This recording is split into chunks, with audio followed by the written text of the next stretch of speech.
Beautiful viewers, welcome back to Anu Gowda Kannada vlogs. ನಾನು ನಿಮ್ಮ ಅನು. ಎಲ್ಲರೂ ಹೇಗಿದ್ದಾರೆ ಸ್ನೇಹಿತರೆ? ಚೆನ್ನಾಗಿದ್ದೀರಾ? ನಾನು ಕೂಡ ತುಂಬ ಚೆನ್ನಾಗಿದ್ದೀನಿ.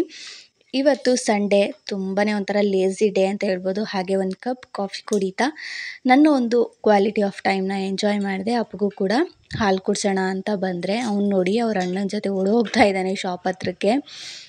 ಈ ಥರ ಮಕ್ಳು ಯಾರಾದರೂ ಸಿಕ್ಬಿಟ್ರೆ ಅವನ್ನ ಹಿಡಿಯೋದು ತುಂಬಾ ಕಷ್ಟ ಆಗುತ್ತೆ. ಹಾಗೆ ಅಲ್ಲಿಂದ ಶಾಪ್ಗೂ ಕೂಡ ಹೋದ್ವಿ. ಪ್ರವೀಣ್ ಅವರು ಇವತ್ತು ಕಡ್ಡಿ ಹಚ್ಚಿ ಅವರು ಕೂಡ ಶಾಪ್ ಓಪನ್ ಮಾಡಿದ್ರು. ಹಾಗೆ ನಾನು ನಾಷ್ಟ ಏನು ಮಾಡಲಿ ಅಂತ ಅಂದ್ಕೊಳ್ತಾ ಇದ್ದೆ. ನಮ್ಮೂರಲ್ಲಿ ಬೆಳೆದಿರೋಂಥ ಒಂದಿಷ್ಟು ಬದನೆಕಾಯಿನ ಕೊಟ್ಟಿದ್ರು. ಹಾಗಾಗಿ ಅದೆಲ್ಲ ಇತ್ತಲ್ಲ, ಸುಮ್ಮನೆ ಏನಕ್ಕೆ ವೇಸ್ಟ್ ಮಾಡೋದು ಅಂತ ಹೇಳ್ಬಿಟ್ಟು ಅದರಲ್ಲಿ ನಾನು ಬದನೆಕಾಯಿ ಎಣ್ಗಾಯಿ ಮಾಡಿ ಚಪಾತಿ ಮಾಡ್ಕೊಳ್ಳೋಣ ಬೆಳಗ್ಗೆ ಒನ್ ಟೈಮ್ಗೆ ಅಂತ ಹೇಳ್ಬಿಟ್ಟು ಅದನ್ನೆಲ್ಲ ರೆಡಿ ಮಾಡ್ತಾಯಿದ್ದೆ. ಹಳ್ಳಿ ಕಡೆ ಅವ್ರು ಏನು ಬೆಳೆದರೂ ಕೊಡ್ತಾರೆ, ಪರಿಚಯ ಇದ್ದರೆ ಖಂಡಿತವಾಗ್ಲೂ ಕೊಡ್ತಾರೆ.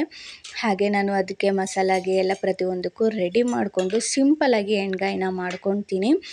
ಮಸಾಲ ರುಬ್ಕೊಂಡು ಆನಂತರ ಸ್ವಲ್ಪ ಎಣ್ಣೆಗೆ ಫ್ರೈ ಮಾಡಿಕೊಂಡು ಬದನೆಕಾಯಿನ ಮಸಾಲ ಹಾಕಿ ಚೆನ್ನಾಗಿ ಕುದಿಸಿ ಅದಕ್ಕೆ ಸ್ವಲ್ಪ ಅರಿಶಿನ, ಖಾರದ ಪುಡಿ, ಗರಂ ಮಸಾಲ ಪೌಡ್ರ್ ಏನಾದರೂ ಇದ್ದರೆ ನೀವು ಹಾಕ್ಕೋಬೋದು. ಹಾಗೆ ಲಾಸ್ಟ್ಗೆ ಸ್ವಲ್ಪ ಕಡಲೆ ಬೀಜನ ಪುಡಿ ಮಾಡಿ ಹಾಕ್ಕೊಳ್ಳಿ, ಇಲ್ಲಾಂದರೆ ಗೋಡಂಬಿ ಇದ್ದರೆ ಅದನ್ನು ಕೂಡ ಪುಡಿ ಮಾಡಿ ಹಾಕ್ಕೊಳ್ಳಿ, ತುಂಬಾ ಚೆನ್ನಾಗಿರುತ್ತೆ. ಹಾಗೆ ನಾನು ಈ ಕಡೆ ಅದನ್ನು ಕುದಿಸೋಕೆ ಬಿಟ್ಟು ಈ ಕಡೆ ನಾನು ಚಪಾತಿ ಹಿಟ್ಟಿಗೆ ನಾನು ಇವತ್ತು 1-2 ಕ್ಯಾರೆಟ್ನ ಪ್ಯೂರಿ ಮಾಡಿ ಹಾಕ್ಕೊಂಡು ಕಲಸಿ ಇಟ್ಕೊಂಡೆ.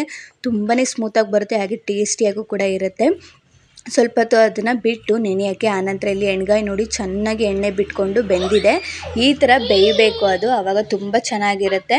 ಸೊ ಚೆನ್ನಾಗಿ ಬೆಂದಿತ್ತು, ಅದನ್ನು ಸೈಡಿಗೆ ಎತ್ತಿಟ್ಟು ಹಾಗೆ ನಾಷ್ಟಕ್ಕೆ ನಾನು ರೆಡಿ ಮಾಡ್ಕೊಳ್ತಾ ಇದ್ದೆ ಚಪಾತಿ. ಹಾಗೆ ಅಪ್ಪಗೂ ಕೂಡ ರೈಸ್ ಇಟ್ಟಿದ್ದೆ.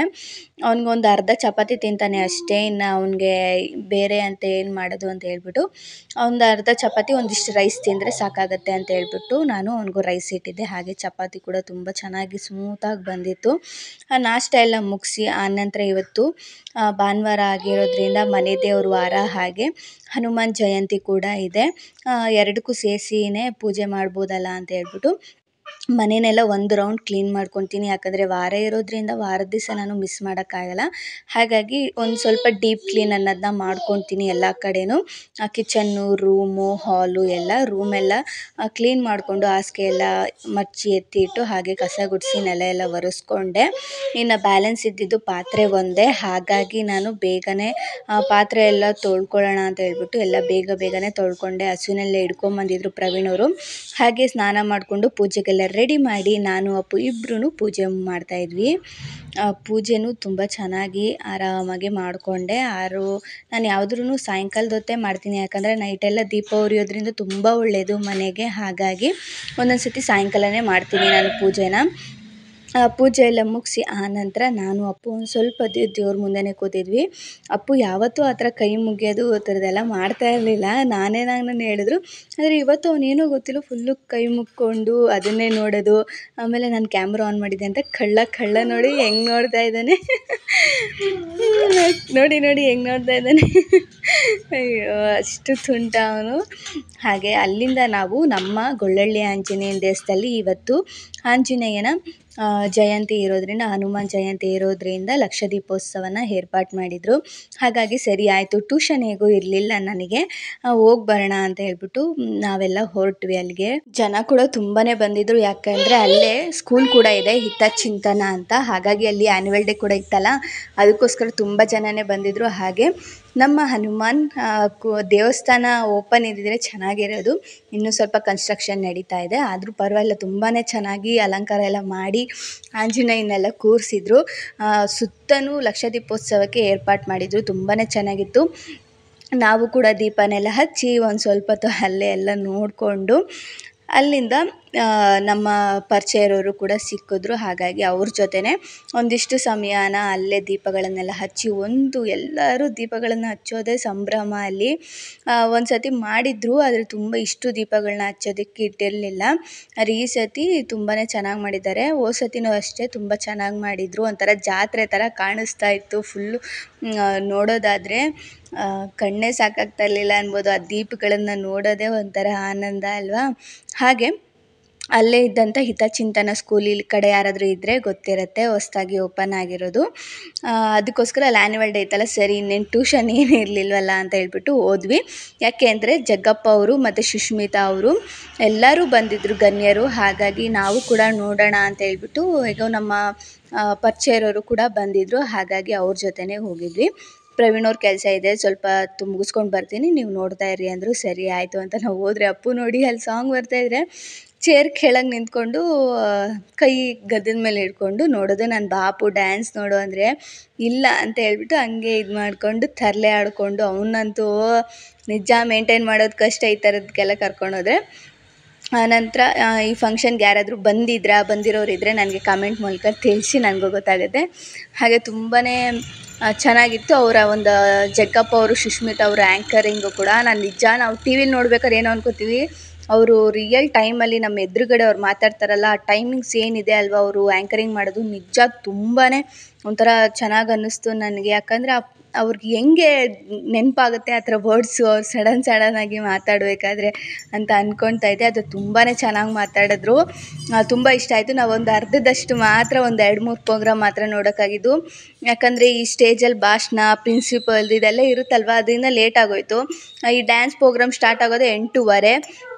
ಹಾಗಾಗಿ ನಾವೊಂದು 9 ಗಂಟೆ ತನಕ ಏನೋ ಇದ್ವಿ ಅನಿಸುತ್ತೆ. ಹಾಗಾಗಿ ಅಲ್ಲೆಲ್ಲ ನೋಡಿದ್ವಿ. ಮಕ್ಕಳಂತೂ ನಿಜ ನನಗೆ ಎಷ್ಟು ಖುಷಿ ಆಯಿತು ಅಂದರೆ, ನನ್ನ ಸ್ಕೂಲ್ ಡೇಸ್, ನನ್ನ ಕಾಲೇಜ್ ಡೇಸ್ ಆ್ಯನ್ಯುವಲ್ ಡೇದೇ ನನಗೆ ನೆನಪಾಗ್ತಾಯಿತ್ತು. ಅಷ್ಟು ಖುಷಿ ಆಗ್ತಾಯಿತ್ತು ಆ ಮಕ್ಳ ಜೊತೆ. ಆ ಸಾಂಗು ನಿಜ ನಾವು ಆವಾಗ ಸ್ಕೂಲ್ ಟೈಮಲ್ಲೆಲ್ಲ ಎಂಜಾಯ್ ಮಾಡ್ತಿದ್ವಿ. ಅಲ್ಲೇ ಸುತ್ತ ಗುಂಪು ಹಾಕೊಂಡು ಡ್ಯಾನ್ಸ್ ಅಲ್ಲೆಲ್ಲ ಮಾಡ್ತಾಯಿದ್ವಿ. ಈ ಥರ ನೀವು ಏನಾದರೂ ಮಾಡಿದರೆ ಕಮೆಂಟ್ ಮೂಲಕ ತಿಳಿಸಿ. ಹಾಗೆ ಇದೇ ಸ್ಕೂಲ್ಗೆ ನಾವು ಕೂಡ ಅಪ್ಪುನ ಹಾಕೋಣ ಅಂತ ಅಂದ್ಕೊಂಡಿದ್ದೀವಿ. ಸದ್ಯಕ್ಕೆ ಇನ್ನೂ 1-2 ವರ್ಷ ಹಾಕೋದಿಲ್ಲ, ಆದರೆ ಹಾಕೋಣ, ಹೆಂಗೋ ಡೆವಲಪ್ ಆಗ್ತಾಯಿದೆ ಅಲ್ವಾ ಚೆನ್ನಾಗಿ. ಹಾಗಾಗಿ ಇನ್ನೊಂದು 2 ವರ್ಷ ಬಿಟ್ಟರೆ ಇನ್ನೂ ಚೆನ್ನಾಗಿ ಡೆವಲಪ್ ಆಗುತ್ತೆ ಸ್ಕೂಲು. ಹಾಗಾಗಿ ಸರಿ ಆಯಿತು, ನೋಡೋಣ, ನಮಗೂ ಹತ್ರನೇ ಆಗುತ್ತೆ ಅಂತ ಹೇಳ್ಬಿಟ್ಟು ಹಾಕೋಣ ಅಂತಲೂ ಕೂಡ ಅಂದ್ಕೊಂಡಿದ್ದೀವಿ. ತುಂಬಾ ಚೆನ್ನಾಗಿತ್ತು. ಒಂದು ಒಳ್ಳೆ ಕ್ವಾಲಿಟಿ ಆಫ್ ಟೈಮ್ನ ನಾವು ಎಂಜಾಯ್ ಮಾಡಿದ್ದು ನೆನ್ನೆ ಸಂಡೇ. ಹಾಗೆ ಅಪ್ಪು ಕೂಡ ಅಷ್ಟೇ, ಅಲ್ಲಿ ಸಾಂಗ್ ಬರ್ತಾಯಿದ್ರೆ ಕುಣಿತಾ ಇದ್ದ, ನನ್ನ ತೊಡೆ ಮೇಲೆ ನಿಂತ್ಕೊಂಡು.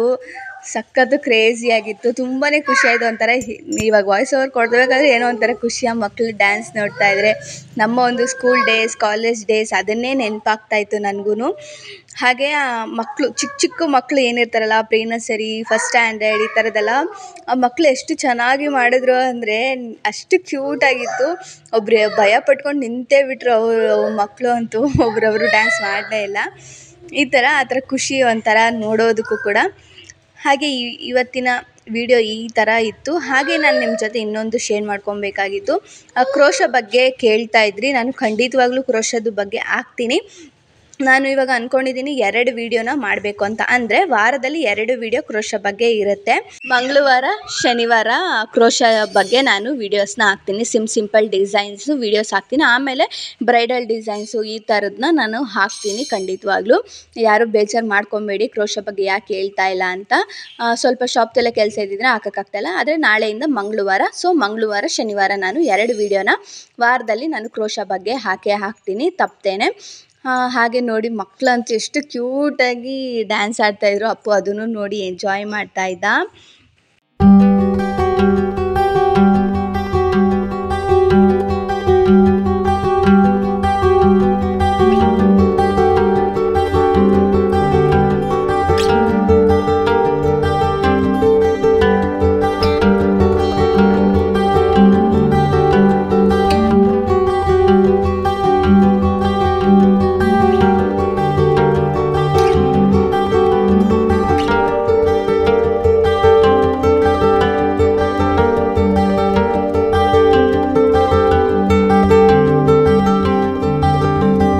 ಹಾಗೆ ಒಂದು 4-5 ಡ್ಯಾನ್ಸ್ ಮಾತ್ರ ನಾವು ನೋಡಿದ್ವಿ. ಆಮೇಲೆ ಟೈಮ್ ಆಗಿಬಿಡುತ್ತೆ, ಇನ್ನು ಅಪ್ಪುಗೆ ಊಟ ಎಲ್ಲ ಮಾಡಿಸ್ಬೇಕು ಅಂತ ಬಂದುಬಿಟ್ವಿ.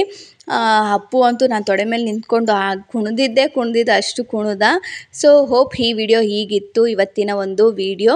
ನಿಮ್ಗೆ ಇಷ್ಟ ಆಯಿತು ಅಂತ ಅಂದ್ಕೊತೀನಿ. ಇಷ್ಟ ಆಗಿದ್ರೆ ನನ್ನ ಚಾನಲ್ಗೆ ಹೋಗಿ ಸಬ್ಸ್ಕ್ರೈಬ್ ಆಗಿ, ಹಾಗೆ ಮರಿದಂಗೆ ಬೆಲ್ ಬಟನ್ನ ಕ್ಲಿಕ್ ಮಾಡಿ ಅಂತ ಹೇಳ್ತಾ ಸಿಗೋಣ ಮುಂದಿನ ವಿಡಿಯೋದಲ್ಲಿ. ಅಲ್ಲಿವರೆಗೂ ಟೇಕ್ ಕೇರ್, ಬಾಯ್. ಹಾಗೆ ನಿಮ್ಮ ಅನಿಸಿಕೆನ ನನಗೆ ಕಮೆಂಟ್ ಮೂಲಕ ತಿಳಿಸೋದನ್ನ ಮರಿಬೇಡಿ. Thank you for watching.